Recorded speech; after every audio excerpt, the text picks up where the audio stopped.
Well, I've had this channel for a few years now, so I'm going to start sharing a little bit more about myself. I'm a martial artist, as many of you know, and this is what I go through to go train with my sensei occasionally. I first trained with him for years in the city that we both lived in. Well, he doesn't live in the city anymore, as you can see.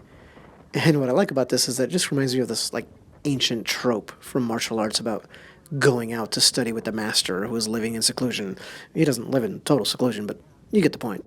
I'm catching a ride in the back of a pickup here because this part of the property was impassable to a city car.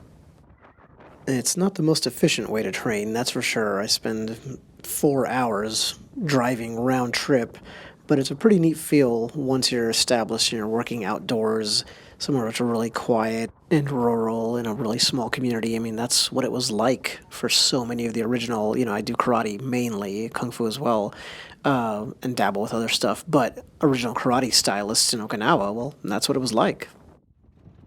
I got a kick out of the dogs chasing us, and boy, those are huge dogs too. So you can tell we made it to like the actual driveway or the under construction driveway here, so the ride got a little bit better.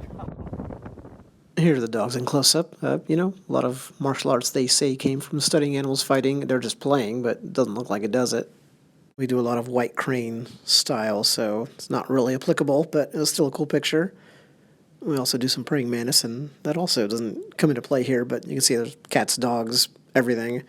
We do a lot of weapons work. I have a black belt in Kobudo, which is Okinawan karate weaponry, basically. And speaking of that, here's me trying to remember an Eku kata. It's got some rust on it, but I'm working on it.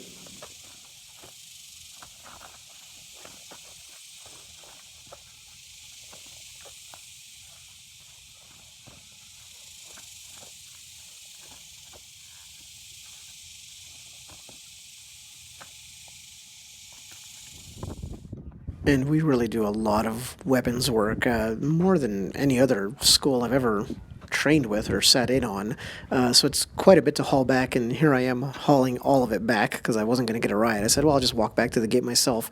And it just made me think of like David Carradine in Kung Fu.